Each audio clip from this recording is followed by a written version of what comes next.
semuanya, selamat datang di video pembelajaran kelompok kami. Pokoknya kalian jangan sampai skip, karena ini bakal menambah pengetahuan kalian.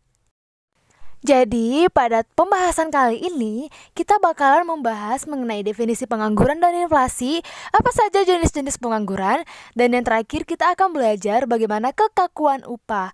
Jadi buat kalian semua, topik ini menarik bukan? Jadi buat kalian yang pengen tahu dan sudah penasaran, mari kita mulai video ini. Pengangguran adalah mereka yang sudah atau tidak bekerja dikarenakan alasan tertentu loh guys. Jadi sebenarnya ada banyak kategori yang dapat digunakan menjelaskannya. Inflasi. Inflasi adalah suatu gejala di mana tingkat harga mengalami kenaikan secara terus-menerus. Inflasi juga bisa disebut kecenderungan dari harga untuk menaik secara umum. Dalam banyak literatur disebutkan inflasi didefinisikan kenaikan harga umum secara terus-menerus dari suatu perekonomian. Jadi pada intinya, inflasi adalah kenaikan harga dalam suatu perekonomian. Ada beberapa macam-macam inflasi. Yang pertama, berdasarkan sifat. Ada yang rendah, ada yang menengah, dan ada yang berat. Dan ada juga yang tinggi. Jadi di sini kalau dia rendah, yaitu dia sekitar 10% per tahun, sedangkan menengah dia 30%, dan yang berat 30-100% per tahun, dan yang paling tinggi itu adalah di atas 100%. Berdasarkan sebabnya, ada yang demand pull inflation dan cost plus inflation. Jadi di sini yang dia demand itu maksudnya adalah timbul karena adanya permintaan keseluruhan yang tinggi di satu pihak. Di pihak lain kondisi produksi telah mencapai kesempatan kerja penuh.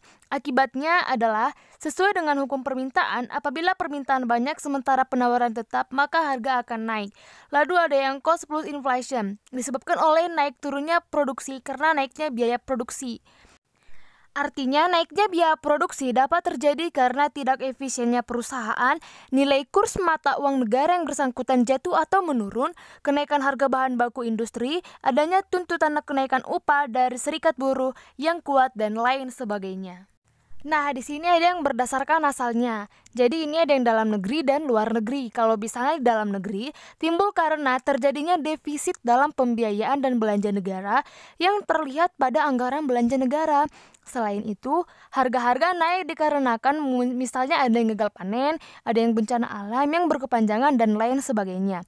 Nah, jadi kalau misalnya yang dari luar negeri terjadi karena negara-negara yang menjadi mitra dagang suatu negara mengalami inflasi yang tinggi. Dapatlah diketahui bahwa harga-harga barang dan jasa, ongkos produksi relatif mahal, sehingga bila terpaksa negara lain harus mengimpor barang tersebut, maka harga jualnya di dalam negeri tentu saja bertambah mahal. Dampak inflasi yang pertama, inflasi dapat mendorong terjadinya retribusi pendapatan di antara anggota masyarakat yang akan mempengaruhi kesejahteraan ekonomi dari anggota masyarakat tersebut.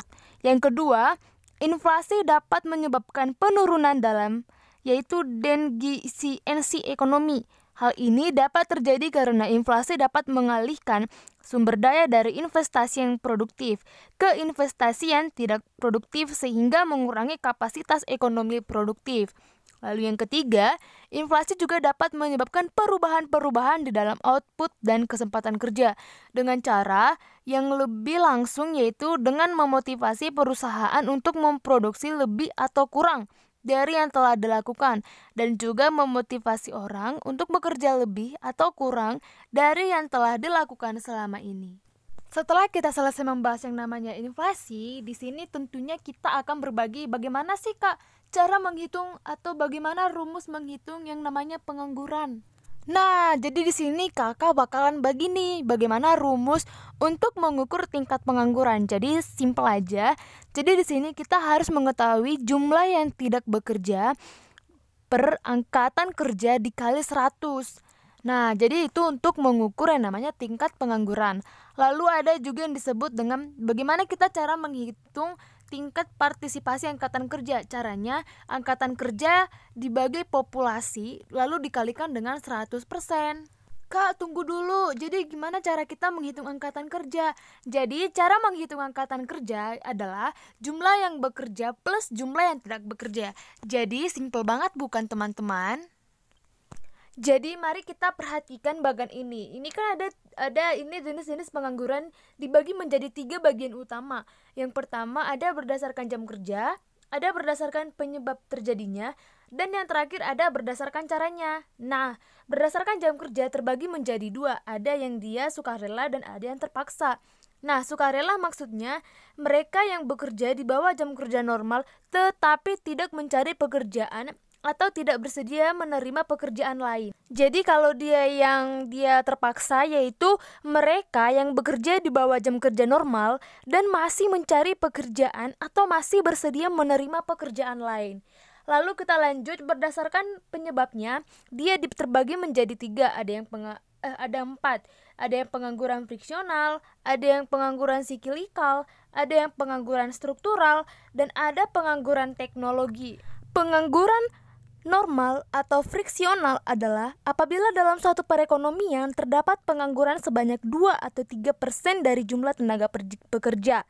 Lalu pengangguran siklikal. Nah, maksudnya di sini perekonomian tidak selalu berkembang dengan konsisten.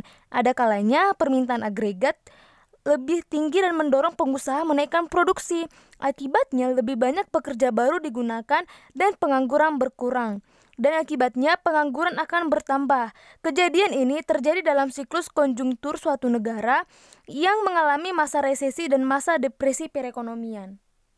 Pengangguran struktural. Tidak semua industri dan perusahaan dalam perekonomian akan terus berkembang maju. Sebagainya akan mengalami kemunduran. Nah, kemunduran ini ditimbulkan oleh salah satu atau beberapa faktor. Yang pertama, adanya barang yang lebih baik. Yang kedua, kemajuan teknologi mengurangi permintaan atas barang tersebut. Yang ketiga, biaya produksi sudah sangat tinggi dan tidak mampu bersaing, dan sebagainya.